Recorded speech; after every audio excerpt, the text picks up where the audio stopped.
Hello everyone, అందరికీ నమస్తే. అందరూ ఎలా ఉన్నారు? బాగున్నారా? ఇదైతే నా evening to night routine vlog. అలాగే ఉదయాన్నే మనం హడావుడి లేకుండా ఈజీగా అయితే నైటే కొన్ని పనులు అయితే చేసి పెట్టుకుంటాను. అవేంటో అయితే ఈ వీడియోలో షేర్ చేస్తాను. ఇక్కడైతే మా హస్బెండ్ వచ్చేటప్పుడు అయితే కొత్తిమీరని ఇంకా సపోటాని అయితే తీసుకొని వచ్చారు. కొత్తిమీర అయితే చాలా వచ్చింది కదా, కానీ 10 రూపీసే అంట. కొత్తిమీర కాస్ట్ అయితే తగ్గినట్లుంది.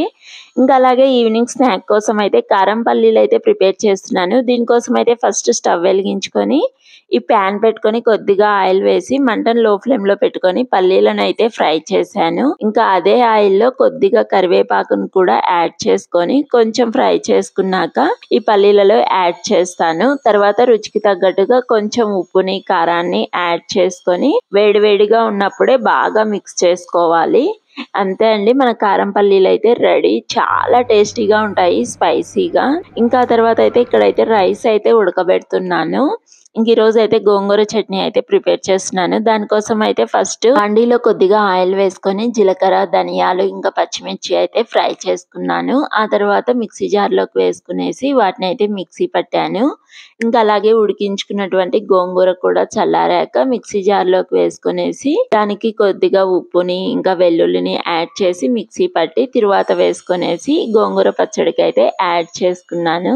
అంతే అండి, చాలా ఈజీ కదా ఈ గోంగూర పచ్చడి చేసుకోవడము. వేడి వేడి అన్నంలోకి గోంగూర పచ్చడిని వేసుకొని దానిపైన నెయ్యి వేసుకొని తింటే టేస్ట్ అయితే చాలా బాగుంటుంది కదా.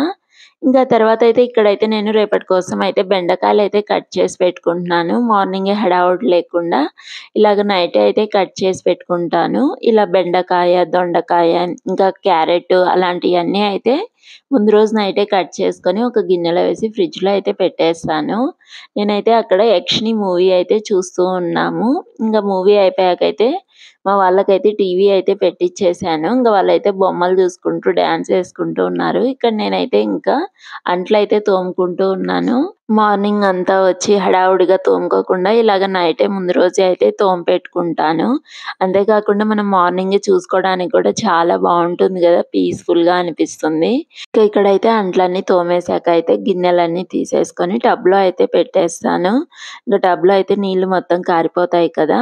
ఇంకా అవన్నీ తోమేసరికి మా బుడ్డిది అయితే ఒక 10 సార్లన్నా నా దగ్గరికి అయితే వస్తూ ఉంటది. అది ఎవరి దగ్గర ఉండదు, నా దగ్గర తప్పక. ఇంకా దాన్ని నిద్రపుచ్చాక అయితే మళ్ళీ కిచెన్లోకి వచ్చేసి ఇక్కడ కిచెన్ కౌంటర్ టాప్ మొత్తం అయితే క్లీన్ చేస్తూ ఉన్నాను. అలాగే పొయ్యి కూడా అయితే నైటే క్లీన్ చేసి పెట్టుకుంటాను.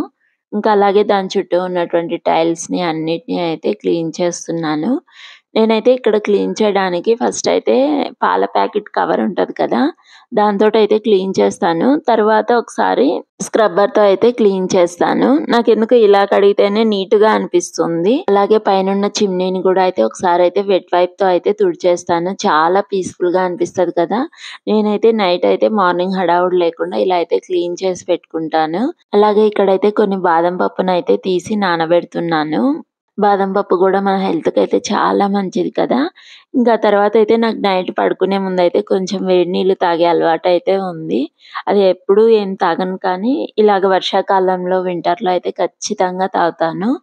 ఇక్కడైతే కొంచెం గోరువెచ్చగా అయిన తర్వాత అయితే ఒక గ్లాస్లో అయితే వేసుకునేసి తాగేస్తాను.